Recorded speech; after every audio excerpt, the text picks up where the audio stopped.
हर खाने की चीज में बड़े ही आराम से हर जगह फिट हो जाने वाले टोमेटो केचप और टेस्टी मीठे किसान जैम से तो आप सभी भली भांति परिचित होंगे। अरे परिचित क्या होंगे, जम के खाया भी होगा। ये टोमेटो केचप और किसान जैम दोनों ही ऐसे जुड़वा भाइयों की तरह है जो एक दूसरे से बिछड़ गए हों ऐसा लगता है, लेकिन काम दोनों का एक जैसा ही होता है। कभी केचप समोसे के साथ खाने के काम में आता है तो कभी किसान जैम ब्रेड में लगाने के बाद ब्रेड का स्वाद इतना ज्यादा बढ़ा देता है कि इसे खाने के बाद ऐसा लगता है कि वाह, स्वर्ग की प्राप्ति हो गई है। तन मन एकदम झूमने लगता है, तबीयत हरी हो जाती है ना। ये दोनों ही आपको बिल्कुल राम और श्याम की तरह लगते होंगे किचन में, और एक जगह पर मिल जाएं तो भाई क्या ही है, दोनों ऐसा लगता है भाई बैठे हुए हैं। पर दोस्तों, सभी इसे खाना बहुत पसंद करते हैं, पर सवाल ये है कि आखिरकार इसको बनाया कैसे जाता है। बस यहीं आके तो हमारा काम शुरू होता है। शायद इसके बारे में आप कुछ भी नहीं जानते होंगे, लेकिन आज का ये वीडियो मैं खास इन्हें खाने वाले फूड लवर्स के लिए लेकर आया हूँ, जहाँ पर मैं आपको बताऊंगा कि कैसे टोमेटो केचप और किसान जैम को फैक्ट्री में बनाया जाता है। तो चलिए सबसे पहले बढ़ते हैं टोमेटो केचप बनाने वाली फैक्ट्री की ओर। और जब तक मैं फैक्ट्री की ओर जाने की तैयारी कर रहा हूँ, आप जल्दी से चैनल को सब्सक्राइब कर दीजिए और हाँ, बेल आइकन को दबा दीजिएगा ताकि हमारे वीडियोस के नोटिफिकेशन आपको मिलते रहें। दोस्तों, टोमेटो केचप बनाने की शुरुआत इस फैक्ट्री से होती है। जरा ध्यान से देख लीजिए इस फैक्ट्री को, यहाँ पर ही आपका फेवरेट टोमेटो केचप बनाया जाता है। चलिए फैक्ट्री के अंदर चलते हैं। यहाँ पर कुछ इस तरह से टोमेटो केचप को बनाया जाता है। सबसे पहले इन फ्रेश ताजा टमाटर को किसानों के खेतों से हार्वेस्ट करके लाया गया है। इन्हें ट्रकों में भरकर यहाँ पर ताजा टमाटरों को पहुंचाया जाता है और सबसे पहले टमाटर की धुलाई की जा रही है।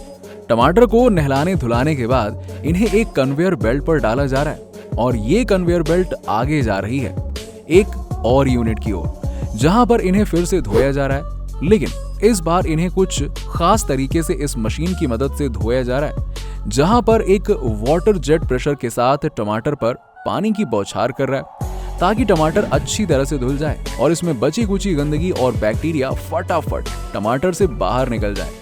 अब यहाँ से आगे बढ़ने के बाद कन्वेयर बेल्ट पर जाते हुए ये पहुंचते हैं इन वर्कर्स के सामने। फैक्ट्री के ये वर्कर्स इन टमाटर में से खराब टमाटर को छांट कर बाहर निकालते हैं और इनकी नजरें बहुत तेज हैं और बिल्कुल किसी स्कैनिंग मशीन की तरह टमाटर को स्कैन करके खराब टमाटर निकाल लेते हैं ये, और बचे हुए टमाटर आगे चले जाते हैं। यहाँ पर एक और वर्कर का दल मौजूद होता है जो इन कच्चे हरे टमाटर को इनसे अलग कर रहा होता है, और इन हरे टमाटरों का केचप बनाने में कोई भी काम नहीं है, इसीलिए इन्हें यहाँ से हटा दिया जाता है और केवल पके हुए टमाटर को ही आगे बढ़ाया जाता है। अब बचे हुए टमाटर आगे कन्वेयर बेल्ट पर बढ़ते हुए ये पहुंच जाते हैं एक पीलिंग एरिया में, जहां पर इन टमाटरों को खौलते हुए गर्म पानी में डाला जाता है। पानी इतना गर्म होता है कि टमाटर की ऊपरी सतह तो यूं निकलकर ढीली हो जाती है और टमाटर ठंडे होकर कन्वेयर बेल्ट पर आगे बढ़ते हैं। और फैक्ट्री में मौजूद ये वर्कर टमाटर की ढीली हो चुके छिलके को हाथ से बड़े ही आराम से निकाल देते हैं। अब टमाटर के ऊपर से छिलका निकल चुका है और गर्म पानी की वजह से ये थोड़ा मुलायम और बॉइल्ड टमाटर की तरह दिखने लग गया है। इस सेक्शन से टमाटर को आगे भेजा जाता है ताकि इसका पेस्ट बनाया जा सके। यहाँ पर ये टमाटर पहुँचते हैं। यहाँ पर एक बड़ी सी ग्राइंडर मशीन लगी हुई है। ये ग्राइंडर मशीन इन टमाटर को क्रश करने का काम करती है और इनमें सभी टमाटर डाल दिए जाते हैं और बड़ी ही तेजी से मशीन अपना काम करना शुरू कर देती है, जैसे कि बस उसे टमाटरों को आने का ही इंतजार था कि आओ हम अपना काम शुरू करें। खैर, टमाटर को कुछ देर में ये मशीन एकदम मैश करके टमाटर के पल्प को बना देती है। अब इस पल्प की मदद से टमाटर का एक गाढ़ा पेस्ट बनाया जाता है। ये देखिए, ये कितना गाढ़ा दिख रहा है ना। जी हाँ, बिल्कुल ऐसा ही, जो अभी कुछ देर पहले एकदम जूस के जैसा दिख रहा था। अब टमाटर के इस पेस्ट को इस तरह की एक पॉली कंटेनर में स्टोर कर लिया जाता है और ये ठंडा होकर जमने लग जाता है। जब तक ये पेस्ट काफी गाढ़ा हो जाता है, तब तक इन पॉली कंटेनर्स को आगे प्रोसेस के लिए भेजा जाता है, जिनके अंदर टमाटर का पेस्ट भरा हुआ है। इस पॉली कंटेनर में करीब 1300 किलो टमाटर का पेस्ट भरा हुआ है। अब आप इससे अंदाजा लगा सकते हैं कि इसमें कितनी बोतल का टोमेटो केचप बन जाएगा। अब यहाँ पर एक मिक्सिंग मशीन में टमाटर के इस पेस्ट को डाला जाता है, जहां पर इसमें कुछ और भी चीजों को मिलाया जाता है, जैसे कि शक्कर, एसिड और कुछ खास सीक्रेट इंग्रेडिएंट्स जो ये टोमेटो केचप बनाने वाली कंपनी कभी किसी को नहीं बताती है। तो हम आपको कैसे बता दें? खैर चलिए कोई बात नहीं, भले ही ये सीक्रेट हमें ना पता हो, लेकिन हम तो आगे देखते हैं कि इस प्रोसेस में आगे क्या होने वाला है। देखिए यहाँ पर इस मशीन में सभी चीजों को अच्छे से मिक्स कर दिया जाता है और मिक्स हो जाने के बाद एक दूसरे कंटेनर में इस पेस्ट को डाला जा रहा है। ये देखिए कुछ इस तरह से ये कंटेनर एक बर्नर के ऊपर रखा हुआ है, जिसके नीचे आग जलाकर इस कंटेनर को गर्म किया जा रहा है ताकि पेस्ट को गर्म करके पकाया जा सके। और करीब 100 से 130 डिग्री सेल्सियस तक इन कंटेनर में टोमेटो केचप के इस पेस्ट को पकाया जा रहा है। अच्छे से काफी देर तक पकाया जाता है ताकि इसका स्वाद बेहतरीन हो सके। अब टोमेटो केचप की कुछ मात्रा को सैंपल के तौर पर बाहर निकालकर टेस्टिंग के लिए भेजा जाता है, जहां पर कंपनी में मौजूद लैब के ये कर्मचारी टेस्ट करके इसकी थिकनेस की जांच करते हैं कि ये गाढ़ा है या फिर नहीं, और इसका स्वाद और न्यूट्रिशन वैल्यू कितनी है। सब कुछ ठीक होने के बाद इस बैच में बने हुए टोमेटो केचप को आगे प्रोडक्शन लाइन में पैकिंग एरिया के लिए भेज दिया जाता है, जहां पर पैकिंग एरिया में इस तरह की कांच की बोतलों को पहले साफ करके धो लिया जाता है मशीन की मदद से, और फिर इन बोतलों के अंदर इस तरह से एक फिलिंग मशीन के जरिए इसे भरा जा रहा है।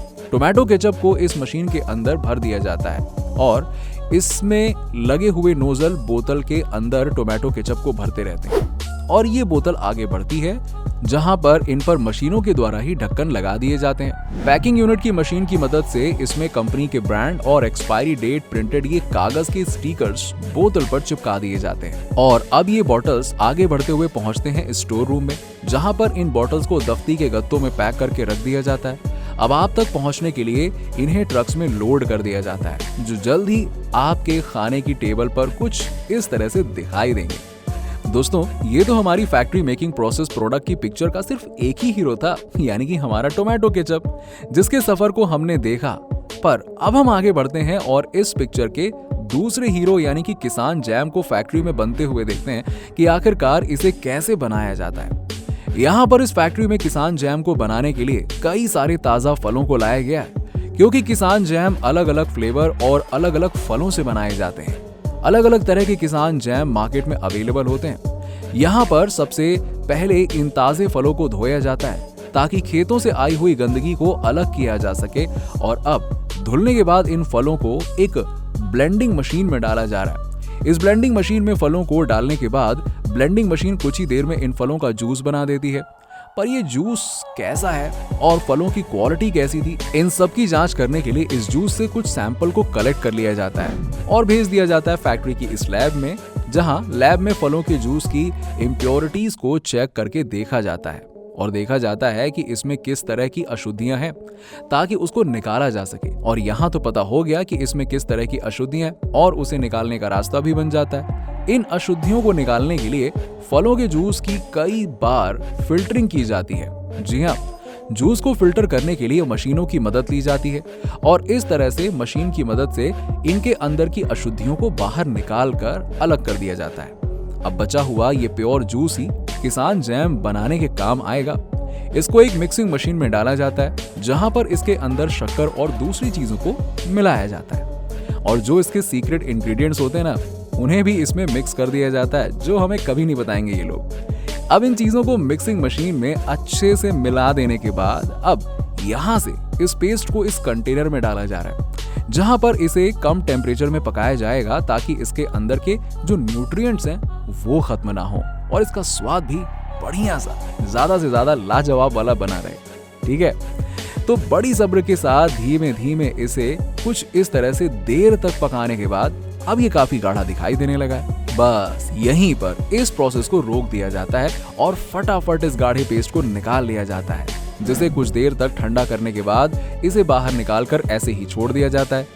अब इस किसान जैम को यहाँ पर इस एरिया में भेजा जाता है, जो कि फैक्ट्री का पैकेजिंग एरिया है, जहां पर पहले से ही इस तरह के कई सारे कांच के खाली कंटेनर कन्वेयर बेल्ट पर आते हुए दिखाई दे रहे हैं। इसके अंदर फिलिंग मशीन से भरा जाएगा ये किसान जैम और इस फिलिंग मशीन के अंदर भरा हुआ है ढेर सारा किसान जैम। इस फिलिंग मशीन के नोजल से कन्वेयर बेल्ट पर आती हुई इन बॉटल्स के अंदर किसान जैम को भर दिया जाता है और आगे बढ़ती हुई मशीन की मदद से इस पर ढक्कन लगा दिया जाता है। एक्सपायरी डेट और कंपनी के ब्रांड नेम के ये स्टिकर इस तरह से मशीन की मदद से लग जाते हैं। अब इन बड़े बड़े ट्रक्स की मदद से इन्हें पहुंचाया जाएगा हमारे पास के नजदीकी मार्केट में। तो दोस्तों, कैसा लगा आपको आज का हमारा ये सफर, जिसमें हमने टोमेटो केचप और किसान जैम दोनों को ही फैक्ट्री में बनते हुए देखा। अगर आपको आज का वीडियो पसंद आया हो तो वीडियो को लाइक करें, शेयर करें और हाँ, बताइए इन दोनों में से क्या आप सबसे ज्यादा खाते हैं। चलिए, चैनल को सब्सक्राइब कर लीजिएगा। मिलते हैं आपसे अगली वीडियो में।